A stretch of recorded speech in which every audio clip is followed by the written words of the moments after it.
Thank you, Mr. Baker. While just listening to your speech, we know that you are truly a figure which has more than expertise, but it is statesman-like wisdom on both subjects, diplomacy and politics. One of your earlier memoirs, I think, titled was Politics and Diplomacy? The Politics of Diplomacy. Diplomacy. So we are very grateful that we have this opportunity to hear from you and some few questions. Mr. Baker kindly agreed to entertain some questions from the floor, and while preparing the questions, I'd like to say a few words about our special relation, Korea's special relation with Mr. Baker, beyond what he said and Dr. said. I was very fortunate to be posted in Washington, D.C. as a Korean ambassador when Mr. Baker was Secretary of State. During those years, he managed to successfully transition from old order to the new order by successfully managing the end of the Cold War, and he has achieved many things on a global scale. But I'd like to remind you that he is also one of the major force. Maybe the idea itself came from him about APEC, Asia Pacific Economic Cooperation, which is still very much alive and prosperous and working in multinational organization in this area. And also for Korea, during his term, we were able to conclude with the North and South non-nuclear and non-proliferation and cooperation, the treaty, which is very valid today, because we were able to get the support from the United States when he decided to have nuclear arms withdrawn from both corners of the world. At the same time, the trade relation was managed fairly well. There were a few problems, but nothing brought into any bigger war which should embarrass us. And also, during his term, Korea became the full member of the United Nations. Without the support of the United States, without support of Mr. Baker, we might not have been there at that time. I also witnessed that as an ambassador to the United Nations if I went to Washington.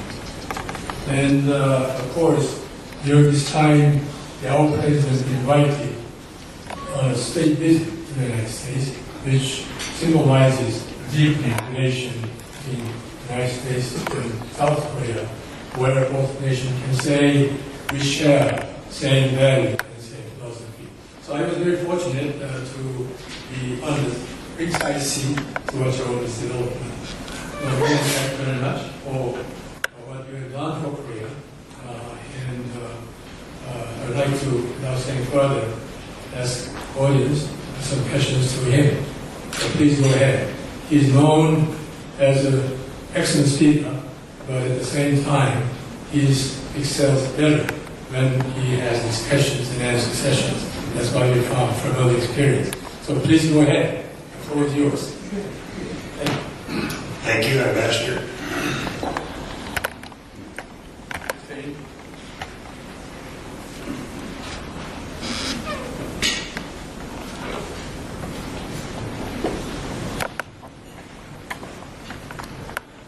저는 디플로마시나 임덕입니다. 그저 통역결 좀 뭐예요? 동시 아니요, 지금 안 가지고 계시죠, 장관님? 예. 그거 하나가 여기 갖다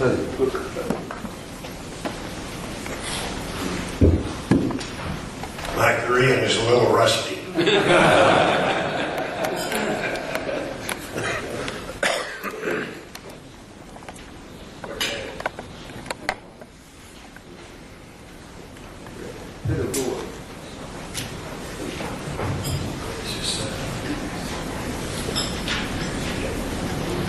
Good morning, how are you? Now I hear you. 오늘 좋은 말씀 감사합니다. 한국에 오셔서 미국 쇠고기 수입 문제 때문에 데모가 심해서 염려를 많이 하시는데, 내용은 간단한 걸 가지고 정부에서 대처를 못해서 그런다고 저는 보는데, 하여튼 뭐 그건 한국 측은 별 문제고, 미국 입장에서 좀 더 분명히 미국은 광우병을 절대 수출하지 않는다. 만약에 그런 문제가 생기면 미국 명예를 위해서 적각 스스로 중단하겠다. 그런 것을 좀 분명히 좀 해줄 필요가 있지 않는가, 이 불을 끄기 위해서. 거기에 대해서 어떻게 생각하시는지. 둘째는 20세기에 아주 가장 큰 자란, 미국에서 자란 문제를 뭘로 보느냐 하면 냉전 체제를 해결한 게 굉장히 자란 업적 중에 하나인데, 그 당시 장관도 하시고 비서실장도 하셨으니까 레이건 대통령이 어떻게 해서 그런 생각을 하고 실천할 수 있었는가, 직접 옆에서 경험한 말씀을 좀 해주시면 감사하겠습니다. 그리고 마지막으로 어쨌든 차기 미국 대통령 누가 될 수 있는지. 네, 감사합니다. Well, I hear three questions there. Number one, how can the United States guarantee it will not export mad cow beef? Number two, how did the United States and its allies peacefully end the Cold War? And who's going to win the presidential election? The first question, with respect to the first question, the guarantee that the United States will not be exporting mad cow beef is the fact that the very beef we export is the very same beef that all Americans eat. And there is absolutely no risk that it could be tainted with mad cow disease. I talked to you a minute ago about the perils of protectionism.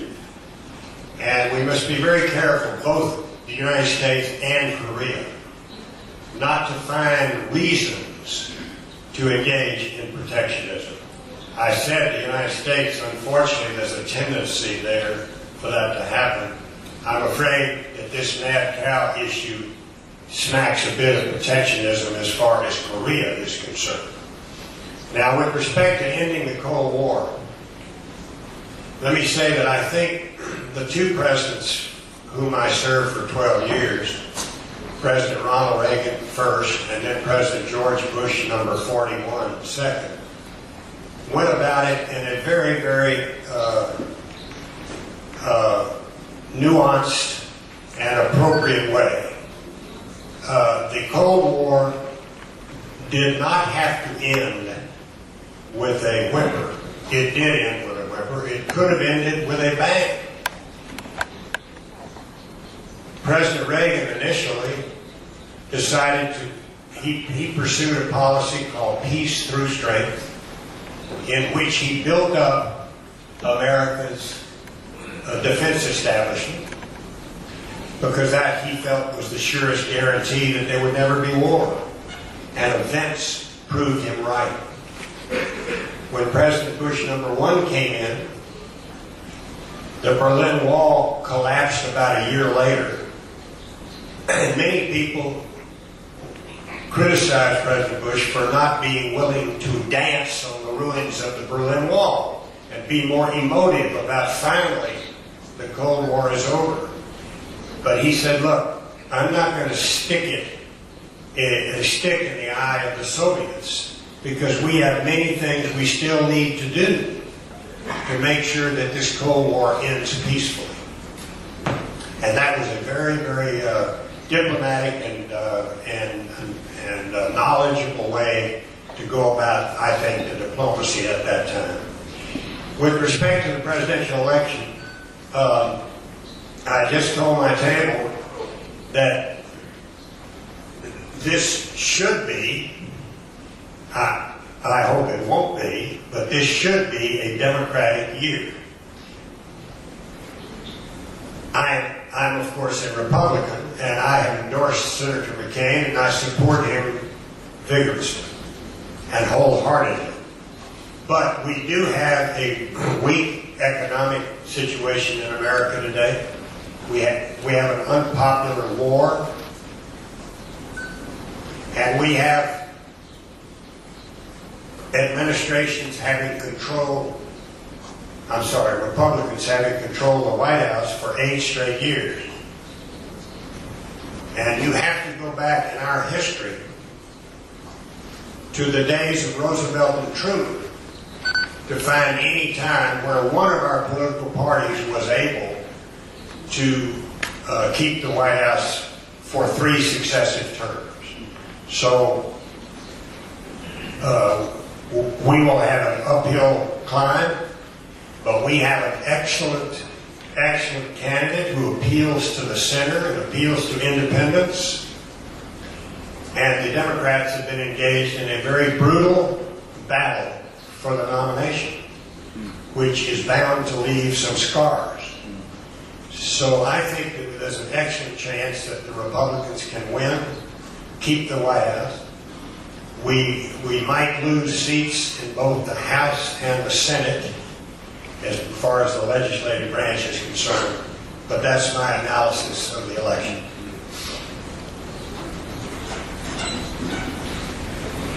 Next question. Lady over there. Thank you for your insightful speech. Could you kindly identify yourself? I'm a graduate student in UJCIS, and I'd like to ask you some challenging questions, if I may. And Yeah, would you speak a little louder? I'm hearing you, but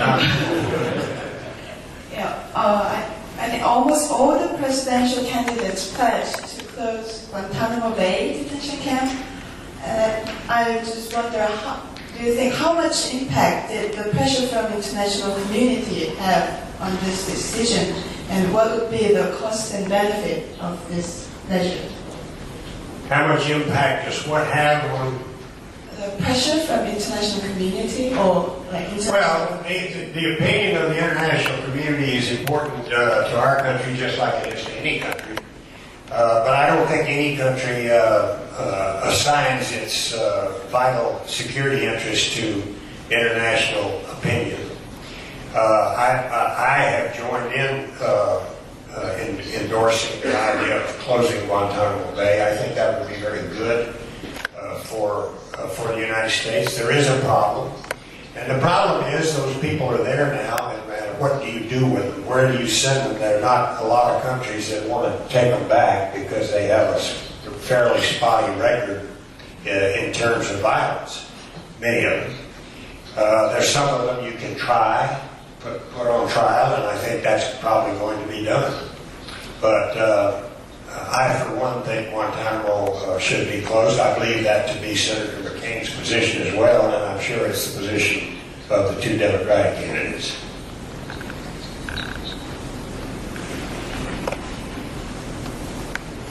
Professor Che, or National Assembly Che, you once at the Rice University as a teacher.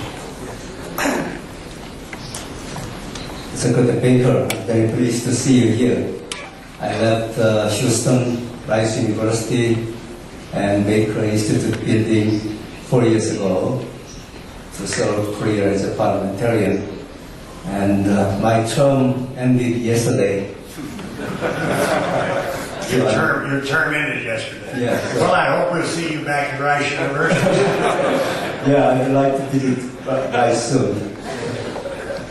So, thank you very much, first of all, for supporting all these exchange programs with North Korea while I was at Rice University.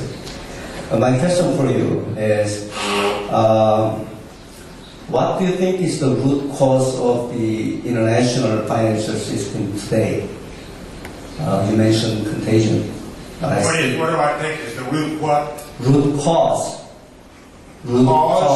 of the instability of the international financial system today. You mentioned Because of the instability, you said, of the Yeah. international financial system. Okay. right, Of the instability. instability. I'm sorry. You mentioned contagion. Unlike the flow of the trade and investment, there seems to be certain risks involved with the flow of money. And I'm questioning whether the current international financial system and the financial market is sustainable in the long term. Thank you. Well, I do believe that the international system that's in place today, as you may have gathered from my remarks, is a viable system. I think it's a valid system. I think it's a good system. I think it is a self-correcting system. If you look at what happened, particularly in the Asian financial crisis of 97, and then there was a prior crisis involving the Russians, I think. But because we are more and more interdependent upon each other, all nations, and because of the march of globalization, when a major economy gets sick, other economies tend to start coughing. When one economy gets a cold, there are other economies that are going to cough because they're mutually interdependent. That's to be expected, I think. What I think the risks are, as we sit here today from an economic standpoint, frankly, number one, I would put inflation, because I think that we're going to be experiencing that probably on a global basis. In my view, we're going to be getting a bit more inflation in the United States. We still are the largest economy in the world by quite a bit. And if the United States economy suffers from a bout of sustained inflation, don't think it's not going to spread through the system, because it will. The other problem that I see out there, and this is a problem that those of us who've been finance ministers deal with all the time, governmental finance ministers and central bankers have to deal with, are the terrible imbalances that exist in many respects in the world. The trade flows, I mean, we're running, the United States is running huge trade deficits. It's been doing that for a long time. And I suppose it could sustain a bit more of that for a while, but sooner or later, that kind of thing catches up with you. I think we're seeing that now in the decline of the dollar, which I hope has reached its bottom. I mean, I don't know that it has, and I'm not privy to the data that I used to be privy to, but I would hope that it is bottoming out.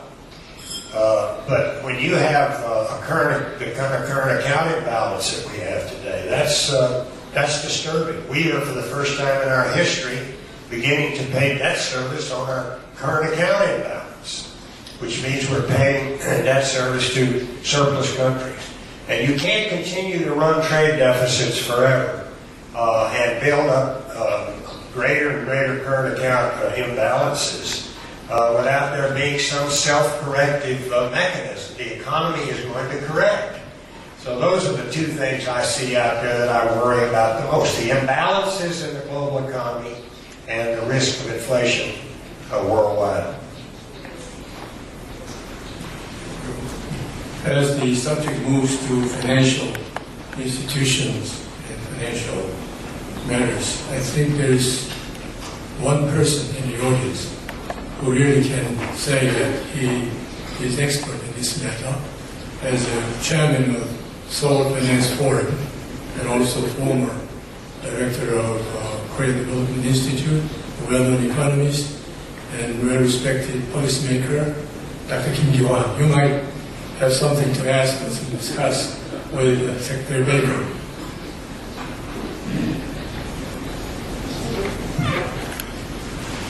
Well, before the Professor Chen asked the question about the instability of the global financial system, I was thinking of asking you a similar question. I was very concerned about we are very concerned about the future of the dollar. about the future of the dollar. Yes. Yeah. Whether the dollar will continue to serve as the key currency of the world, and as a trading nation, as a country which is very close tie with the United States, we would like to see that the dollar will continue to play the role it has played since the World War II. So the follow-up question on Professor Che is that, what do you think that the U.S. in particular ought to do to maintain the role that the U.S. dollar has played? That is the first question I'd like to put to you. But since you are such a knowledgeable person with so much experience, I would like to take advantage of asking you your visit by asking you 2 more questions. But let me answer the first one first, while I still remember it. What should we do? We should deal with some of our internal imbalances, such as our fiscal deficit. You don't deal with that by raising taxes. You deal with that by cutting spending. And that takes a lot of political will, but we need to do that. If we did that, that would increase it would increase savings. We need to save more and spend less in the United States. We need to deal with our fiscal deficit, but by cutting spending, not by raising taxes. With respect to the future of the dollar as the de facto reserve currency of the world, you're asking someone who's very biased, because I used to have my name on the dollar, and so I'm very partial to the dollar. But I'm going to give you an honest answer, and I hope it doesn't sound arrogant to the distinguished members of the diplomatic corps from other countries who are here.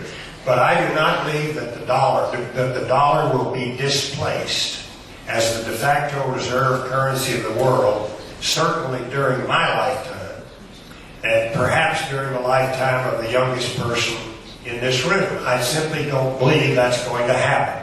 Why do I feel that way? I feel that way for a number of reasons, not the least of which is the size of the United States economy. Primarily, perhaps, our tradition of political stability, where for over 200 plus years, power has transferred peacefully and in a democratic way in the United States. And I look at the only currency out there today that some speculate might replace the dollar as a de facto reserve currency, and that's the euro. And I see that when the euro came out, it came out at $1. Everybody's decrying the fact that today the dollar's $1.54 to the euro. Well, when the euro came out, it was $1.18 to the dollar, and it went down to 85 cents. And people were saying, "Oh my goodness, the dollar's too strong." Now they're saying it's too weak, when it just goes about the same way, of the same extent back the other way. I mean, from $1.18 to 85 is what, 32 points. From $1.18 to $1.50 is 32 points. So I don't see that as being, yes, the dollar is weak. I would love to see it stronger myself today, but I don't think it's something that should be viewed in catastrophic terms, and certainly not in terms of whether it's going to be displaced as the de facto reserve currency of the world. We have one fiscal entity in the United States and one central bank. The euro, you have 15 or more fiscal entities and one central bank. And there are bound to be tensions there. What happens if France is booming and Germany's in the tank? What's the monetary policy of the European Central Bank going to be? So I think for that reason, it's less likely that it will replace the dollar as the world's reserve currency. Anyway, I hope that answers your question. Yes, it does.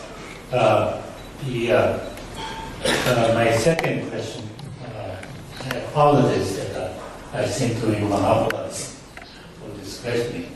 As Master Young pointed out, you are the the architect of the APEC. APEC, yeah. Well, I really shouldn't claim the title, but we were certainly good contributors to it. I'll tell you who says that he had the idea originally for the APEC was Prime Minister Bob Hawke of Australia. And he did have the idea, but the United States jumped on it and pushed it forward, and I happened to be in office at the time we made the suggestion for APEC, as the ambassador said. So we, together with the Australians, pushed APEC. Yes, you certainly won the world and the APEC region against the danger of splitting the Pacific in the middle. Splitting the Pacific in the middle would be. I'm sorry, I'm not understanding you. We were doing louder. Well, we remember very vividly that you warned the nations that of the danger of splitting the Pacific in the middle.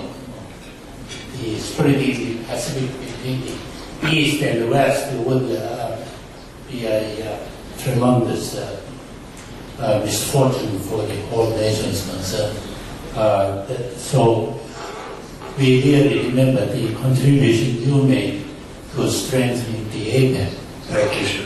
But since your time, especially last 4 or 5 years, APEC is in a limbo. It's not, does not seem to be getting anywhere. The Chinese, for one, is more interested in closing, strengthening ties between China and ASEAN, while the Japan is very more concerned to have the Australians, Indians, and the New Zealand coming to form another bigger, Pacific. And so in short, the people seem to have lost the focus, for the strengthening the APEC. So I'm wondering if you have any sort of vision as to how to revitalize the APEC. Well, I really don't. It may be that APEC has grown to be too big and too unwieldy. I don't know. But I cannot speak to why the Japanese government or the Chinese government are emphasizing other multilateral organizations over APEC. I don't have any big opinion on that.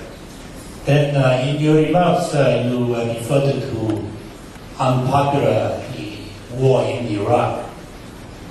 This war is a concern, a great concern to many. And you, as a senior statesman, have any strategy as to how to bring this war to an end? Well, what we said in the Iraq Study Group report was that the worst thing we could do would be to precipitously withdraw our forces from Iraq. Whether you agree with the idea of going in there in the first instance or not, we are nevertheless there. And the worst thing we could do would be to precipitously withdraw. We also said, this did not get much publicity, but we recommended a surge as one of the measures that might be considered. The President surged our troops there by some 30,000 troops. And the security situation, as I mentioned, on the ground has gotten considerably better, much, much better. And that has led to some political reconciliation on the part of the various ethnic groups making up the Iraqi polity. And so those are very good, those are very healthy developments. We also said in the Iraq Study Group report that we would probably have a residual combat force in Iraq of some 80 to 100,000 troops for quite some time. So we're going to be there, and I think what the analogy that the current administration of the United States makes as far as Iraq is concerned is this country right here, the analogy of Korea. The Korean War ended in 1953 or 54, and we still have 30,000 American troops on the 38th parallel protecting the peace. So it's not unlikely or unreasonable to expect we'll have quite a few troops in Iraq maintaining stability for quite some time. That's what the Iraq Study Group report said. Thank you very much. Yes, thank you, sir. Gentleman over there. Please. Oh, sorry. The record first, then stop. You go ahead. Mr. Baker, Lachlan Cruz from the Australian Embassy. First of all, thank you for your kind words about our former Prime Minister. I just wanted to ask you about the US FTA and whether you would venture a prognosis. How much of the current controversy in the States do you think is a result of election season, and whether your country will come back to the national interest assessment of passing the agreement? How much of the current controversy in the United States is the result of the election season? On trade, yes. On trade, yeah. Well, I think a lot. As I indicated in my remarks, it is very easy to demagogue against free trade. It's a populist issue.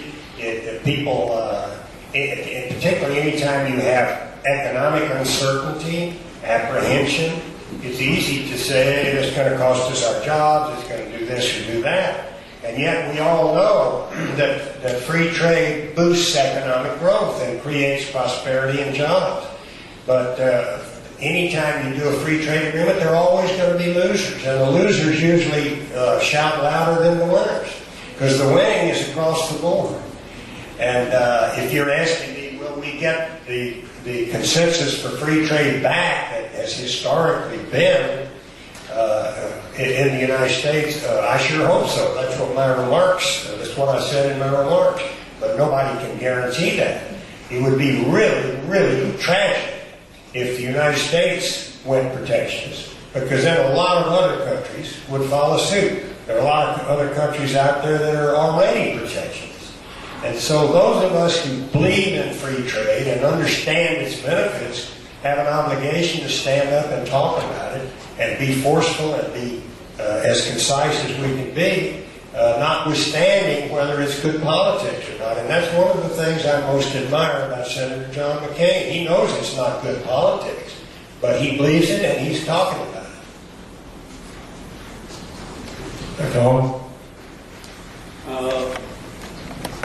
In order to have better communication, I will ask you in Korean. Therefore, would you take the seat? 많은 사람들이 최근에 세계적인 고가 곡물 가격 폭등은 미국이 그 에탄올을 바이오휴일로서 옥수수로 에탄올을 만드는 것도 하나의 큰 요인이라고 얘기하고 있습니다.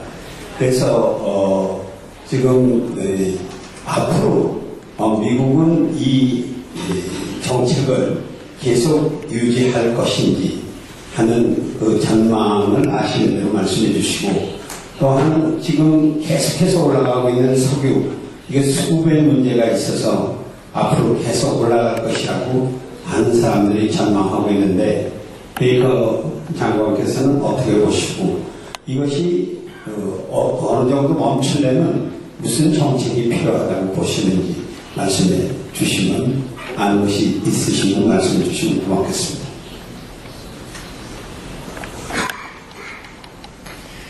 Well, one reason that the grain prices are going up is probably that a lot of grain is being committed to ethanol. It's not just the United States, others are doing it as well.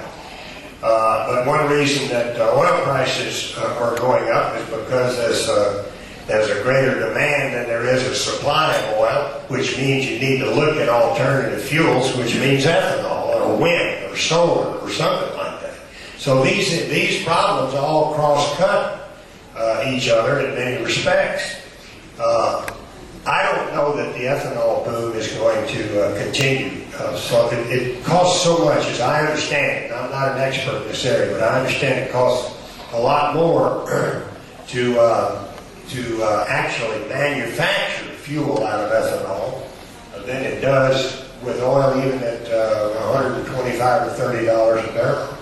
So I don't know how long that will continue, but as I said in my remarks, Climate change is a problem. All you need to do is look around in some of the major urban cities of the world, and you see what's happening, and we need to deal with that problem.